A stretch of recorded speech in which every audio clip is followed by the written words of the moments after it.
BJP को समर्थन दे रही, क्या उनको विश्वास जनता को मिल रहा है? जो जन विश्वास यात्रा नहीं, जनता को धोखा देने का विश्वास बता रहे हैं कि अब की बार हमारी सरकार बनाओगे तो 300 रुपया में सरसों का तेल बेचेंगे, 300 रुपया में अरहर की दाल बेचेंगे, 300 रुपया में पेट्रोल बेचेंगे, 3000 में गैस सिलेंडर बेचेंगे। यही चिल्ला रहे हैं और जनता सुन के भाग रही है। अपने भाषणों के लिए बहुत चर्चित हो, सपा से गठबंधन भी आपने कर लिया है। अच्छा, जमीन पर आपकी जो है पार्टी का क्या जनाधार रहेगा? देखिए, हम उनके बीच में हैं। आप जिस विधानसभा में हैं मिश्री, यहाँ 40,000 अर्कवंशी हैं, वो हमारी कमेटी से आता है। बारी है, बियार है, बंजारा है, बहेलिया है, आरक है, कंघार है। जैसे एक जाति है ब्राह्मण, पाड़े, दुबे, चौबे, छब्बे, त्रिपाठी, उपधिया, लेकिन जाति है। उसी तरह हम लोग पूरे उत्तर प्रदेश के 75 जिले में हम लोग हैं। हमारा जो गठबंधन है पाल, धनगर, बघेल, 403 विधानसभाओं में इसकी आबादी है। 15,000, 20,000, 30,000, 40,000, 50,000, 60,000, लेकिन गिनती नहीं है इनकी। वहीं प्रजापति की भी करोड़ों वोटर हैं, इनकी भी गिनती नहीं है, किसी की गिनती नहीं। मिश्रिक विधानसभा है सर, यहाँ पर ये सुरक्षित विधानसभा है, यहाँ पर मुख्य चेहरे आए हैं सामने, ठीक है, और आप भी समझ रहे होंगे मैं जिनकी बात कर रहा हूँ। अब ये जो मिश्रिक का जो लेटर है उसमें सुहेलदेव पार्टी जो है कि कितने प्रतिशत तक वोट अपने उसमें लाकर जो है समाजवादी पार्टी की सरकार बनाई? देखिए, आज के तारीख में महंगाई की मार से जनता लूट रही है और वो जनता, प्रदेश की जनता बदलाव चाहती है।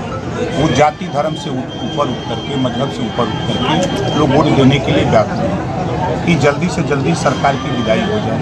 आप ट्रामा सेंटर चले जाइए, योगी जी, मोदी जी के ललका साण से 70% पेशेंट ट्रामा सेंटर में इनसे दुर्घटना होकर जा रहे हैं। किसान परेशान है इनके ललका साण से, निजात चाहता है, भ्रष्टाचार से निजात चाहता है। तो ये बदलाव की बयार चल रही है प्रदेश में। आपने अभी योगी सरकार पर हमला बोला और ये भी कहा कि आप देखिए, सपा और बसपा और कांग्रेस सबकी सरकारें रही हैं पहले, कभी किसी भी पार्टी ने जो है सुहेलदेव, महाराजा सुहेलदेव के लिए कुछ भी नहीं किया।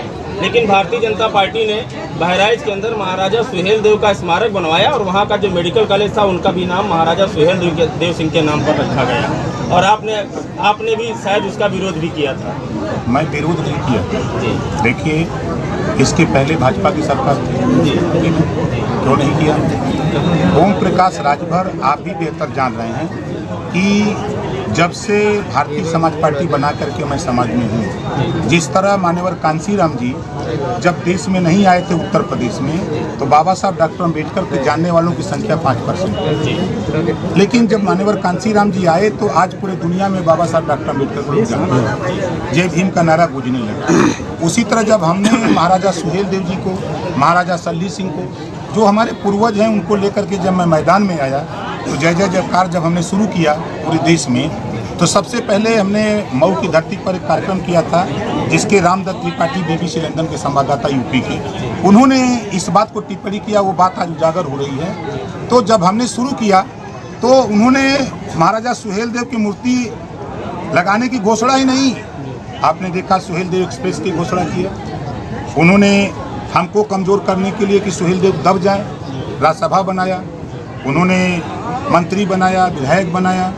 तो ये तो हमारी उपलब्धि है कि वो जो कर रहे हैं, आप उठा के देखिएगा बहराइच में जो है, हम आपको साक्ष्य दे दें। जब मैं मिनिस्टर था तो 263 करोड़ रुपया मैंने अलाट कराया था और अलाट करा करके मैं वहाँ काम शुरू कराने ही वाला था, तब तक हमारी बीजेपी से नहीं पटी। मैंने अच्छा सर, भारतीय जनता पार्टी में आपका जो कायदा था वो बड़ा था और जो है उसमें ये कहा जाता, बाद में जब आपने पार्टी छोड़ी है उसके बाद योगी आदित्यनाथ ने आपको ब्लैकमेलर तक कह दिया और कहते थे अपने बेटे के लिए टिकट आप चाह रहे थे। देखिए, जब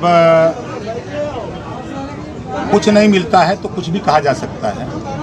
अभी योगी जी का झूठ हम आपको बता दें, अभी बताया भी, 68,500 शिक्षक भर्ती, 69,000 शिक्षक भर्ती। योगी जी का बयान कम से कम सैकड़ों बार टीवी पे चला कि जो भर्ती हुई है निष्पक्ष भी है, किसी के साथ भेदभाव नहीं। लेकिन 4 दिन पहले उन्हीं की ID से ट्वीट हुआ है कि जो आरक्षित वर्ग के लोगों के साथ अन्याय हुआ है, हम उसकी भर्ती करने जा रहे हैं। अभी आया ना, ये स्वीकार हो गया ना कि गलती है। और भारतीय जनता पार्टी को आप उठा के देखिए, ये मोदी जी जब पूर्वांचल एक्सप्रेस का उद्घाटन करते हैं तो योगी जी को पैदल कर देते हैं। फिर जब आप लोगों के माध्यम से जब ये मैसेज फैलता है तब उनके कंधे पर हाथ रख के फिर घुमाते हैं कि हमने गलती कर दिया है, ये योगी जी को पैदल कर दिया। उन्होंने गाना सिखाया लेकिन सुना नहीं लोग। उन्होंने कहा योगी जी को कि मेरे अंगने में तुम्हारा क्या काम है। आशुतोष त्रिपाठी हिंदुस्तान से। उत्तर प्रदेश में कितनी सीटें आपकी आ रही हैं? हम पूर्ण बहुमत की सरकार बनाने जा रहे हैं, इतना हम आपको गारंटी के साथ। आपको कितनी सीटें मिल रही हैं? हम 403 सीटों पर लड़ेंगे। शिवपाल सिंह की पार्टी जो है प्रसपा, वो भी गठबंधन कर रही है, आपकी भी पार्टी गठबंधन कर रही है। दोनों आप हावी रहेंगे या शिवपाल से हावी रहेंगे? दोनों लोग मिलकर के माननीय अखिलेश यादव जी को मुख्यमंत्री बनाने के लिए लड़ रहे हैं। अच्छा सर, एक बुद्धिजीवी वर्ग में आपने विवाद पैदा कर दिया है, जो आपके वर्ग से भी आते हैं, कुछ बुद्धिजीवी लोग हैं। जैसे आपने कहा था कि अगर जिन्ना को प्रधानमंत्री बना देते ना, नहीं कहा था आपने बयान में, भारतीय जनता पार्टी में तो बंटवारा नहीं होता। भारतीय जनता पार्टी की अगर आप उधर जाना चाहते हैं, नहीं मैं पता नहीं, बस नहीं देखिए, हिंदू महासभा किसका था, उसके अध्यक्ष कौन थे, और मुस्लिम लीग समझौता किससे, दोनों से हुआ था ना। अब आप उसी पर अध्ययन करिए। अब इधर जो चर्चा लोग कर रहे हैं ना, भारतीय जनता पार्टी के लोग, सुनाई वो बोल कुछ रहे हैं, सुनाई कुछ दे रहा है, वो कह रहे हैं जिंदा करो जिंदा करो। अच्छा सर, योगी आदित्यनाथ मुख्यमंत्री उत्तर प्रदेश ने जो है, आप वंचितों के लिए और अल्पसंख्यक और दलितों के लिए आप लड़ाई लड़ रहे हैं, और वो तो दावा कर रहे हैं कि अभी लॉकडाउन जैसी विषम परिस्थितियों में मैंने जो है हर दलित हर वंचित के घर में जो है खाद्यान्न अन्न पहुँचाने का काम किया। दुनिया में अगर झूठ बोलने वाला नेता एक नंबर का कोई हो तो वो नेता का नाम है नरेंद्र मोदी जी। दूसरे नंबर का अगर झूठा कोई हो तो योगी आदित्यनाथ जी। ये लोग खाद्यान्न पहुंचा रहे हैं, ये सब लूट रहे हैं, गुजराती पूरे देश को लूट रहे हैं। राजा भैया भी भाजपा में जा रहे हैं। बहुत लोग तो भारतीय जनता पार्टी अपराधियों की पार्टी है, नहीं राजा गुंडा माफिया नहीं। आप उठा के नहीं, अभी आप देख लो, अजय मिश्रा टेनी नहीं, अजय मिश्रा टेनी, हम एक सवाल सुन लीजिए, अजय मिश्रा टेनी 4 किसानों की हत्या किया, 4 किसानों की हत्या की, नहीं बतिया तो सुन लीजिए, 4 किसानों की हत्या की, उसके बाद एक पत्रकार की हत्या होती है, उसके बाद 9 लोगों की हत्या होती है।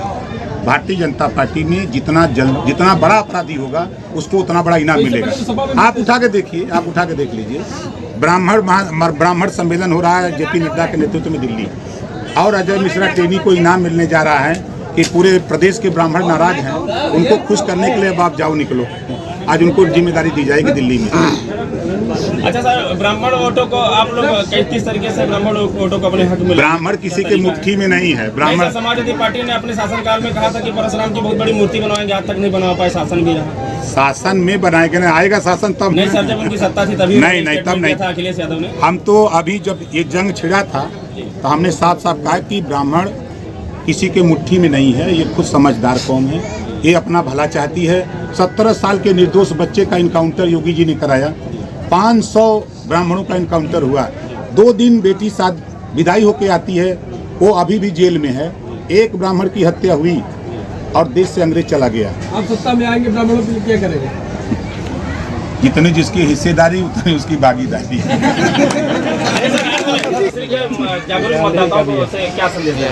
हम पूरे सीतापुर मिश्री की नहीं, पूरे आपके माध्यम से पूरे उत्तर प्रदेश के गरीब कमजोर वंचित पिछड़ों से ये संदेश देना चाहता हूं कि वो अपने बेटा बेटी के शिक्षा के लिए लड़ाएं, रोजगार के लिए लड़ाएं, नौकरी के लिए लड़ाएं, अमन चैन के लिए लड़ाएं, हिंदू मुसलमान के नफरत की राजनीति करने का मत लड़ें। अगर वो लड़ना चाहते हैं तो जरा देख लें, शहनवाज हुसैन, मुख्तार अब्बास नकवी किसके दामाद हैं?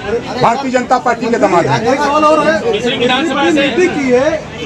धनगर ने क्या इनको टिकट यहाँ से मिलेगा, संभावनाएं हैं? आचार संहिता लगने दीजिए।